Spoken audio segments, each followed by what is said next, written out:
progress. Okay, we are at the bottom of Kuf Tes Vav Amid Beis. We are Velifrech Lekulhu. Velifrech Lekulhu is 4 lines from the bottom. So the Gemara says,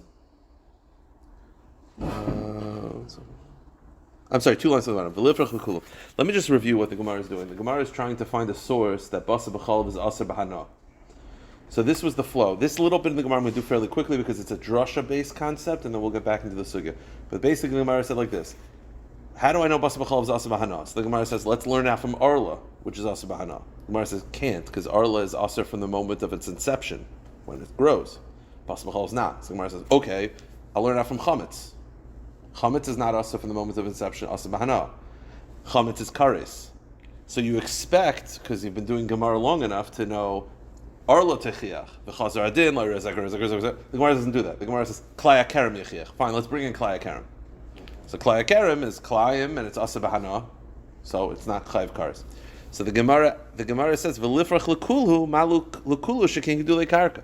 The Gemara says, the Gemara at this point understands, at least assumes, that what happened was, we were trying to do a tzara shava, which is a tzara shava is you have 2 halachas, and you're ping-ponging back and forth. And what we did was we added a third. So we were trying, the Gemara assumes right now we're having a tzara shava, that the source that Basa B'chalav is Asa B'hana is from a tzara shava of a combination of 3 halachas. Orla, Chametz, and Klaya Kerem. The problem is, all 3 of those have a characteristic Basa B'chalav does not, which is, they all grow from the ground. Now, by the way, is that an important, significant concept in halacha? No. But by tzara shavas, it doesn't have to be important. As long as they have a common theme that the subject does not, that's enough. So the Gemara says, if this is a tzara shava, just then learn out from, then all 3 of them have a uniqueness, which is that they grow from the ground. So the Gemara says, Amr of Mordechai Ravashi, Hachi Amrin Sheh Reish Lakish. Let me just say it out so we'll see it inside. This is not a tzara shava. A tzara shava is when you have 2 halachas, and you're basically making a triangle. Halacha A has a certain stringency, the halacha B doesn't. Halacha B has a certain stringency, halacha A doesn't. Common theme is a halacha, which we're applying to another concept. That's a tzara shava. That's not what's happening here. We tried to learn out from a tzara shava and Arla and Chametz. When we brought in Klaya Kerem, that's a new thing. We're just saying a mametzinu, compare it to tzara shava, compare it to Klaya Kerem. And therefore, having a common theme, the fact that they all grow from the ground, that's a concept that you bring up by a tzara shava, but that's not significant when it comes to a mametzinu. A mametzinu is just basically A has a halacha, B is similar. No. A is chayev aser b'hana, B is aser b'hana. That's it. We don't say that rejection of, well, this one grows from the ground, that's not strong enough by a mametzinu. That's strong enough by a tzara shava. And by the way, Rashi, it shouldn't be. Rashi says, because you're actually making a good point, which is like, a tzara shava is you have multiple halachas, and that should be pretty strong, and you're still rejecting it for like nothing. But a mametzinu, which is just A should be like B, that would be the easier one to reject, but it's harder to reject. And Rashi ends off by saying, what the strength and hard and easy, this is all Misinai. These are not svaras. Like you can't get into the head of like, well, if it works for a tzara shava, no, don't work like that. Rashi ends off the discussion. His lashon is, and then we'll go weiter. Rashi's lashon is, 1 second. The kulu kach hamidus mesuris biyadeinu Misinai. This is just the rules that we got from Har Sinai. So says the Gemara, chada mechada, if you're comparing one to the other, like a mametzinu, kula v'chumar parkinan, then you can only reject it if you have a very strong point, like a kal v'chomer. But kol d'hulei parkinan, but just having concepts that they're not similar, that's not strong enough. Chada metarti, a tzara shava, which is 2 halachas that you're trying to compare to the third, afilu kol d'hu parkinan, even a little bit can reject it. If you introduce a third concept, if that third is part of the other 3, so it's a giant tzara shava with 3 of them, then parchinan koldu, then it has the rules of tzara shava, which you could reject it easily. So just to review, the source at this point of the Gemara that Basa B'chalav is Asa B'hana is learned out from Klaya Kerem. Okay, so says the Gemara, I have a reason to reject that. What's the reason to reject it? V'lifroich malak klai hakerem shekein loy hoysel l'shas kosher. There's one difference between klai hakerem and basa b'chalav, and that is basa b'chalav is not aser from the moment of its inception. It never. Basa b'chalav had moments where it was permissible before you cooked it. Klai hakerem did not. What's klai hakerem? I plant 2 plants and they come out of the ground. They're aser from the moment they grow. So it never had a moment of heter. So it's not like basa b'chalav, which had moments of heter before the iser set it. So the Gemara says this is a chiddush, basically like this. I have 2 seeds, right? Think of the seeds and then there's the growth, the original seeds and the growth. I would assume that when you plant 2 seeds in the ground, interspecies, what grows is aser, but the original seeds are actually permissible. Now, practically, how are you going to get the original seeds? You can't. But let's say I could. The original seeds are mutter. It's what grew that's aser. The Gemara says no. What actually becomes aser is not just the growth, but retroactively, when you plant it in, they start growing, the seeds also become aser. In which case, klai hakerem is now very similar to basa b'chalav. What was the point of why they're different? Because klai hakerem is aser from the moment its inception. That's true for the growth. But the seeds, if the seeds become aser, that means that the seeds, when you go to the store and you buy them, mutter, put them in the ground, they start growing, they become aser. Mamish like basa b'chalav. So the Gemara says the reason why it's like basa b'chalav is because the seeds themselves become aser, which means the seeds had a moment of heter and then became aser like basa b'chalav. So it says the Gemara, Amr Rav Bar Ahava, Zoyse Meres, you see from the Sugya, Klai hakerem ikra nesa, that by klai hakerem not only is the growth aser, but the seeds themselves are aser as well. And they had a time of permissibility before you planted them, similar to basa b'chalav. So the Gemara says, you see from this right now, then they become aser when they start growing. So what's aser is not just the growth, it's the seeds themselves become aser. The problem is that true? Is it not just the growth that's aser, it's the seeds also aser? Says the Gemara Maser, Rav Shmaya bar Zira. Rav Shmaya bar Zira asked the kasha from the following Mishnah. Hamavim otzitz nakav bekerem. You walk through a vineyard, and you're walking through with a plant, holding a plant that has a perforation in the bottom. Okay? And you place it down. Whatever, you place it down, or you hang it, or whatever, you're holding it fine. And it starts to grow while it's in the vineyard. Now the problem is, when it starts to grow while it's in the vineyard, that's an example of klai hakerem, right? I'm walking through the vineyard with a perforated plant, a barley plant, okay? I stand over the vineyard and I let it sit there for like an hour. It starts to grow. It becomes a problem, right? Because now you have what's growing in the plant is klayim. You know what becomes aser though? Not the whole plant, just the growth. So the kasha is, you told me that not only is the growth aser, but the seed is also aser. Over here, the only thing that's aser is what grows, not the actual plant itself. What is what, man? I walked it in with a plant of 5-inch plant. It grew 2 inches.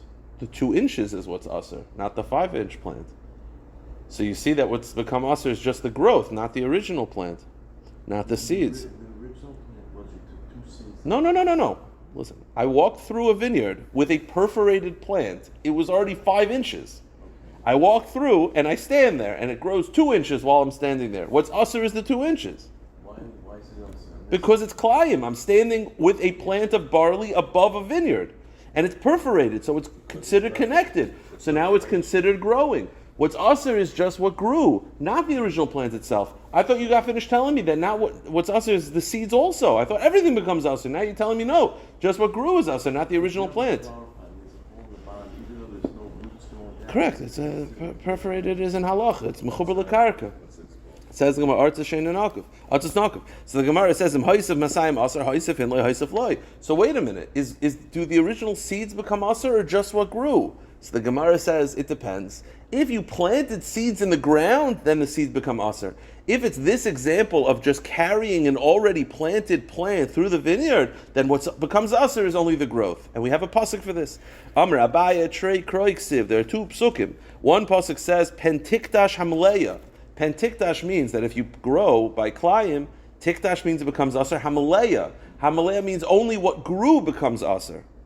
Uksiv, but there's another, so that pasuk implies only what grows become aser. Uksiv, but there's another pasuk which says hazera. Hazera means the seeds themselves become aser, meaning the original plant. So one pasuk implies the original plant becomes aser, and one pasuk implies that only the growth is aser. So how do you reconcile this? Says the Gemara, HaKetzad, Zeraya meikara, if you plant the seeds in the vineyard. So it's a classic klayim b'hashrasha. Then the seeds themselves become aser. But zaru abba, but if it's already planted and you just carry it into a vineyard like a plant that's already planted and you place it in a vineyard, then haisif in la haisif la. Then only what's aser is the growth. Okay, new topic. The Gemara says, or new sugya. We've been going with the premise that basa b'chalav is aser b'achila, aser b'bishul, and aser b'hana. You're not allowed to sell basa b'chalav. That's how we paskin. Says the Gemara, there are those that disagree.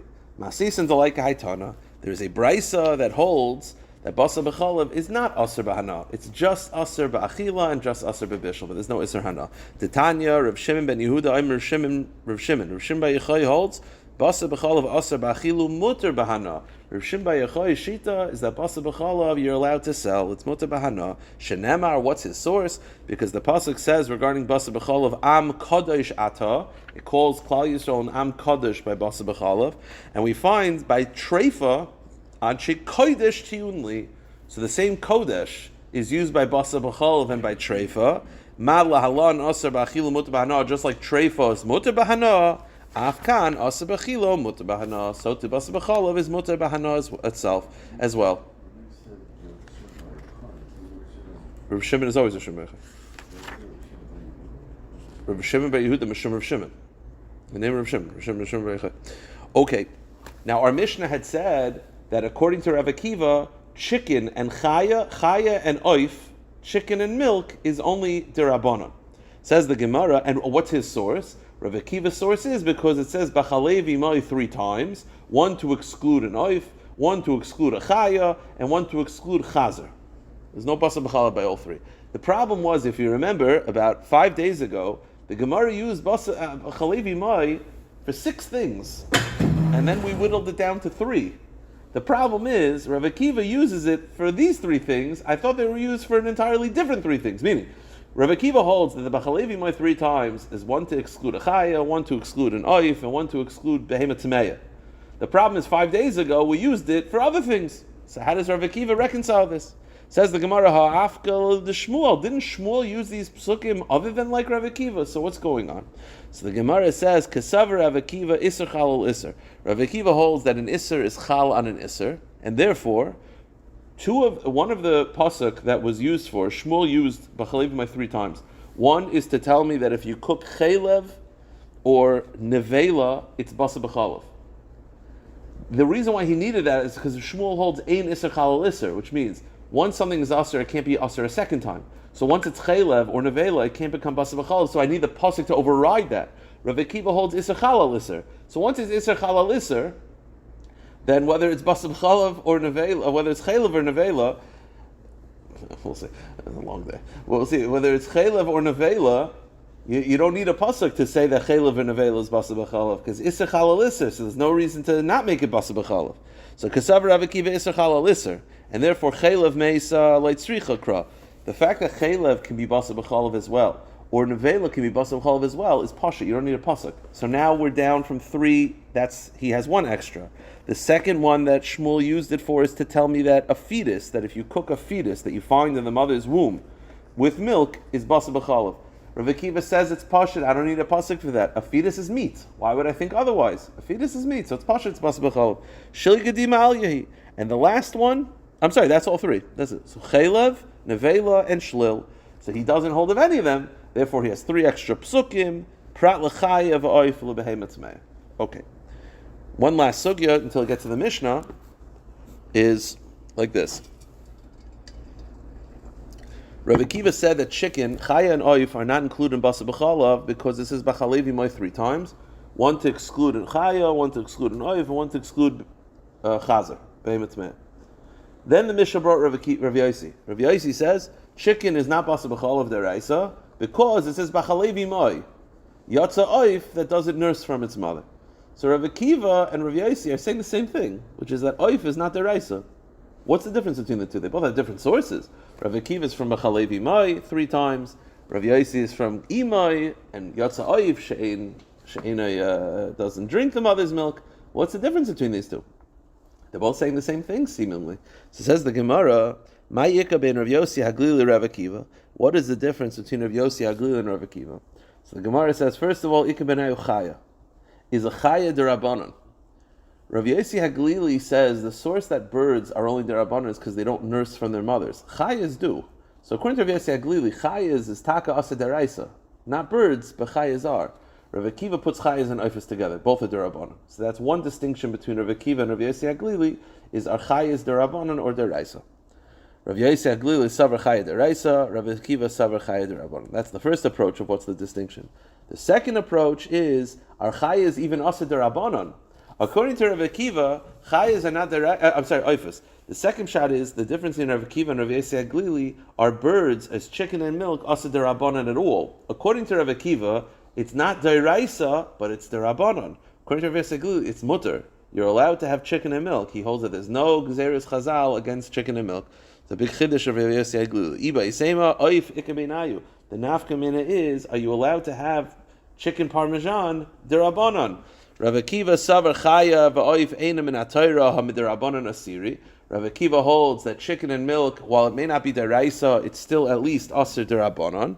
Rav Yossi Haglili savar fafilu miderabanan nami loy aser. Rav Yossi Haglili says no, it's mutter legamri. There's no iser derabanan on chicken parmesan. The Gemara says Tanami Hachi. We have a brisa that backs us up that Rav Yossi Haglili would eat in his location chicken and milk.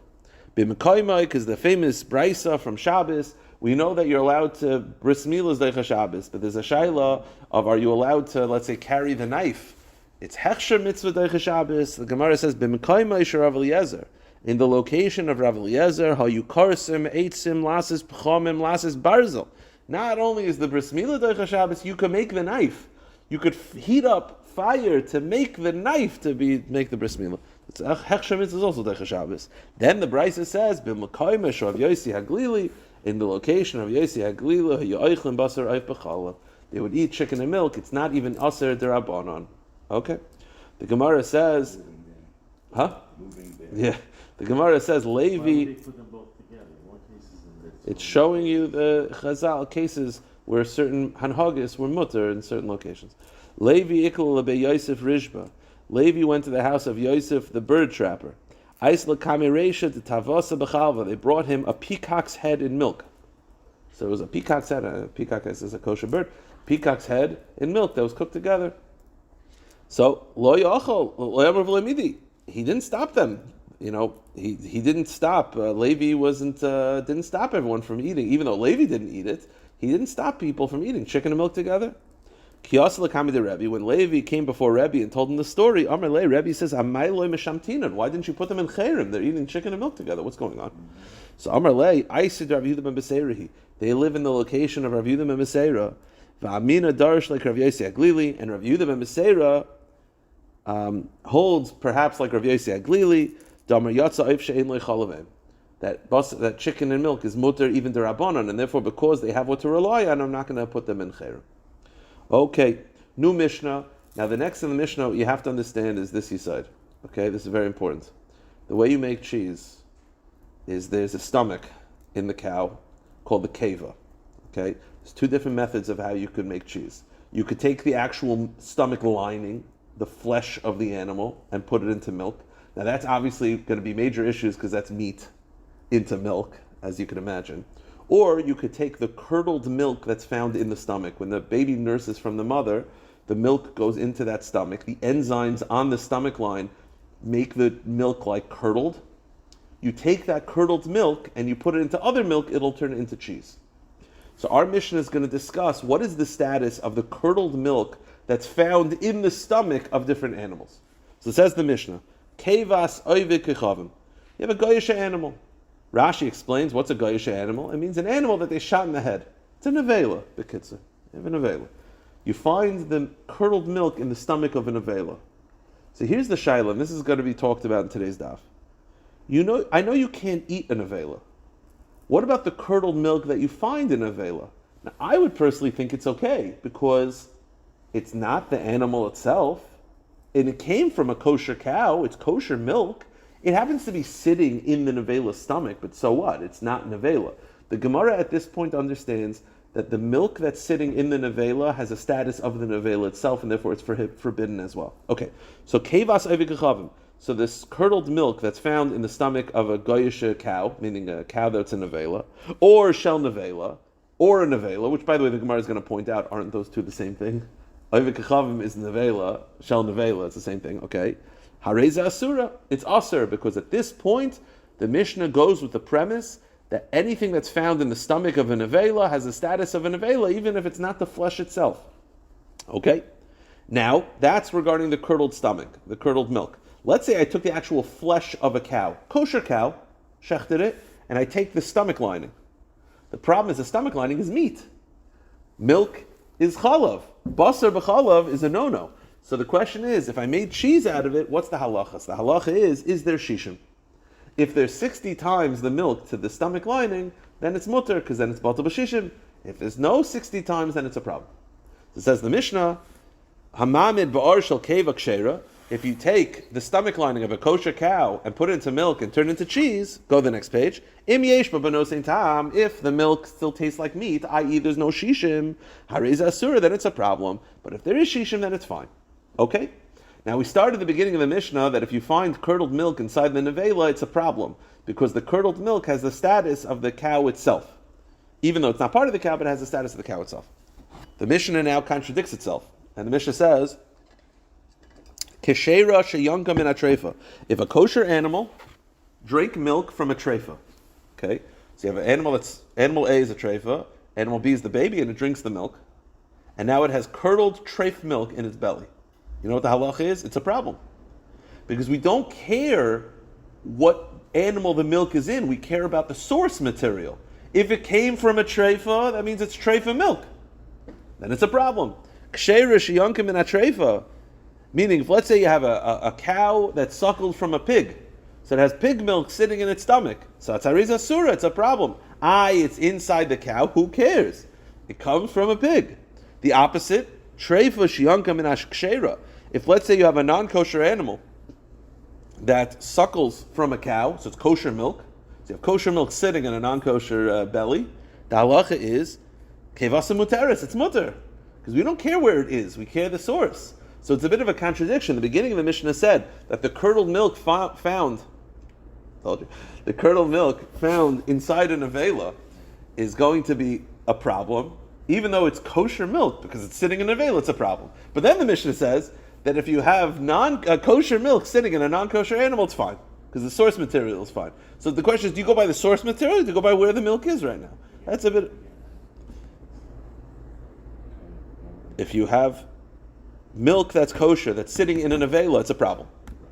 Why? Because you care about anything inside a nevela is defined by the animal that it's in, not the source material. But kosher milk that's found inside a non-kosher animal is fine, because the kosher source material is kosher. I don't care about the source material, I care where it is. It's a contradiction in the Mishnah. Okay.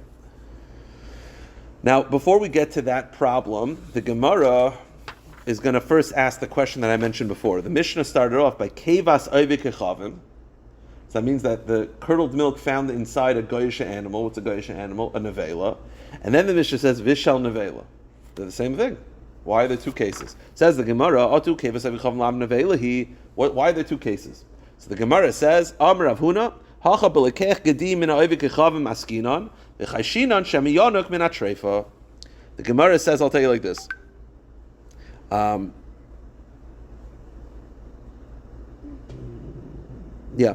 the Gemara says like this. I'll tell you the case. There's two different cases. One case is a nevela. That's case number 2. Case number 1 is a goyish animal is not nevela. A goyish animal means that I bought a cow from a goy, and then I shechted it. So it's not a nevela. It's shchita. So what's the problem? The problem is the milk inside that cow. We're concerned it suckled from a trefa, meaning. The case is that it's a goyish cow that was sold to a yid. So I buy a baby cow, but I buy it and I shecht it. So what's the problem? It's not a nevela. So why is it a shel oivik echavim? What's the problem? The problem is we're afraid that the guy let the cow, when he owned it, suckle from a treifa animal, from an animal that's a treifa, from a cow that's a treifa. And therefore, the milk that's found in there is taka treifa milk. Says the Gemara, I don't understand. Why would we be concerned about this? If you open up a cow, the majority of milk comes, and it's cow milk, right? It's cow milk. You tell me it's cow milk, you're just afraid that it's a treifa cow. Why would I be chayshish that it's a treifa cow? You know what the statistics of treifa cows are? It's not so high. So why would I be worried that if I buy a cow from a guy and I find milk inside the stomach, I'm afraid that the guy let the cow suckle from a treifa animal. Treifa animal. So why would I be chayshish for this? Why would I be chayshish that it came from a treifa animal? The statistics of a treifa animal is very low. Treifa animals, a treif cows. How many treif cows are walking around? So says the Gemara, why are we chayshish for this? You're allowed to buy eggs from a guy. Why are we concerned that those eggs came from a treif animal? How do you know? No, not a goyish. Not we're afraid. Why? How do you know it didn't come from a treifa chicken?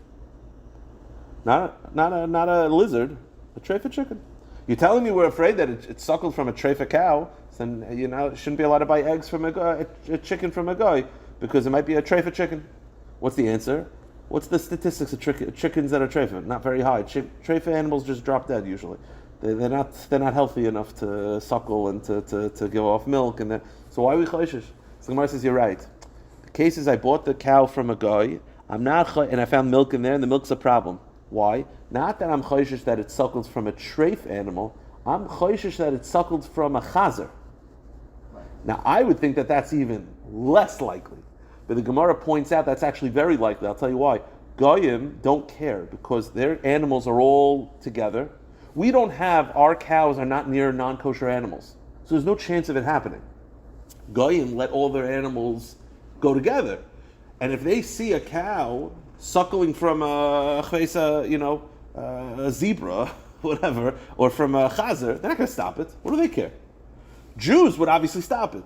So if you buy a cow from a guy and you find milk in the stomach lining, we're afraid that the milk came from not a treifa cow, because that's statistically unlikely, from a non-kosher animal. Says the Gemara,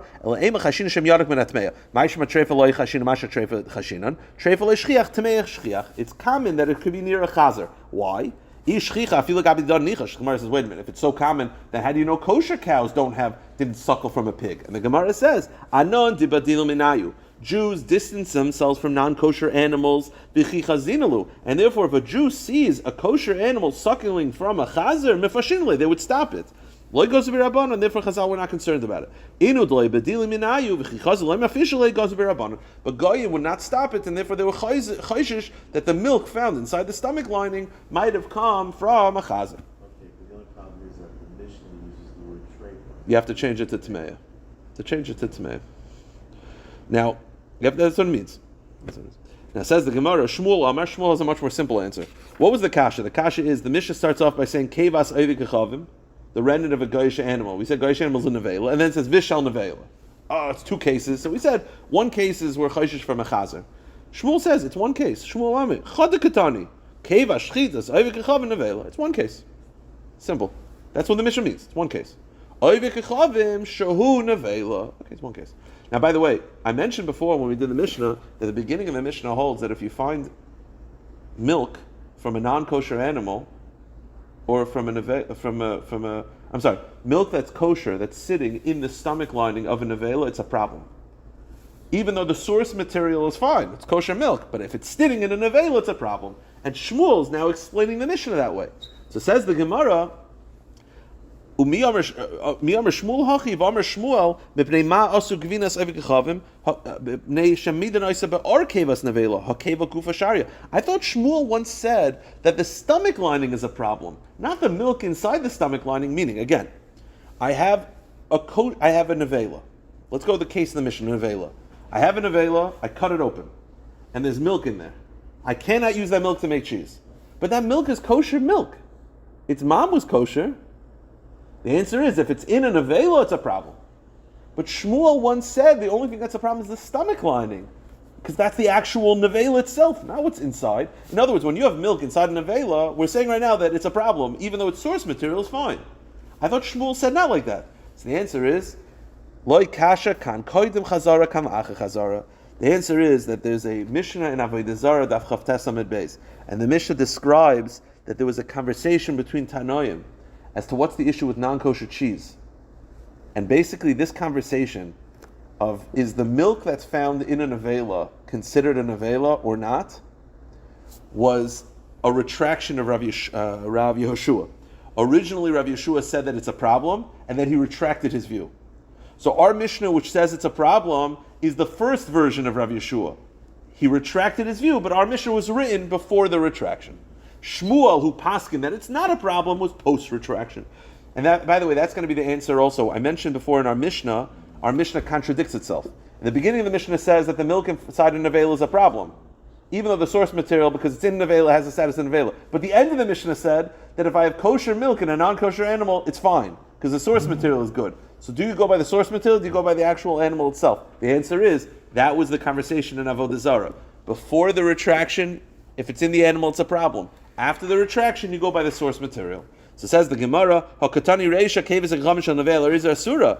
Amrav Chizda, Reisha Nira. Oh, so the Gemara says, again, the kasha is like this. Let me just speak it out. Our Mishnah starts off by saying that the milk that's found inside a nevela is a problem. Even though it's kosher milk, if it's in a nevela, it's a problem. But then the Mishnah ends off by saying that a treifa animal that was yoinik min akshera, if you have a treifa cow, that the milk is good, it's fine, because its milk is good. So the beginning of the Mishnah says that if it's in an avela, it's a problem. The end of the Mishnah says if it's in a treifa, it's fine. In an avela problem, in a treifa is fine. I don't see the difference. What's the difference? If you define it by where it is, it should be a problem by both. If you define by where the source material, then it should be good by both. Oh, so the first answer the Gemara gives is that maybe we're more machmer by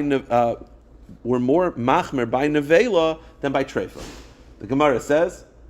So 1 minute, mamash 1 minute. The Gemara says, Amrav Chizda, Reisha Nira Ka'eichel Nevelas, Hacha Ika Shchita. The Gemara says we're more machmer by nevela because by nevela it looks as if you're eating a nevela. It looks as if you're eating a nevela, and therefore we're more machmer. But by shchita, by treifa, it's fine. If the milk is found inside a nevela, it's a problem because it looks like you're eating a nevela. So Chazal's were machmer. But inside a treifa, the Gemara was mekel because it doesn't look so bad. The Gemara says the exact opposite. The Gemara says, Amrli Rava, lav kol tekenu. It's the exact opposite. Uma nevela de meisa. A nevela is mos. A nevela is disgusting. Isharis le kevasa li osala machvene. No one's going to eat a nevela. A nevela is an animal that just dropped dead from disease. No one's going to eat that. You're telling me we're more machmer by nevela by treifa. We should be more machmer by treifa. Because at the end of the day, which of the two are you going to be likely to eat in the future? A treifa. A treifa animal means it's fine. It just has a birth defect. It has a certain defect, but at least you can eat it. We should be more machmer by nevela than by treifa. The Gemara says, treifa shchuti yisharis asal machmer eloi kol shekain. Ela amr Rav Yitzchak Rav Yechanan loy kasha kan koidim chazara kan lacha chazara umishal izazim kaim. The Gemara says you're right. The truth is the taka is a stira in the Mishnah in the Reisha the Seifa. The Reisha that says that you go by where the animal is, that was the original version in Avodah Zarah. I mentioned before that there was a retraction by Rav Yeshua. Rav Yeshua said originally that we say that if it's in an avela, it's a problem, but then he was chayzer. Our Mishnah also, the two parts of our Mishnah, one was written before the retraction, and one was written after the retraction. Just to finish up, when we said in our Mishnah that if you have a non-kosher animal, it's a problem, the discussion was the fact that the non-kosher animal is an avela. And you have the milk that's sitting in an avela, whether that's a problem to use it for cheese. And the Gemara says, eventually, after Rav Yehoshua retracted, it's fine. Because if the source material, the milk itself, is kosher, what do I care that it's sitting in an avela? It doesn't matter.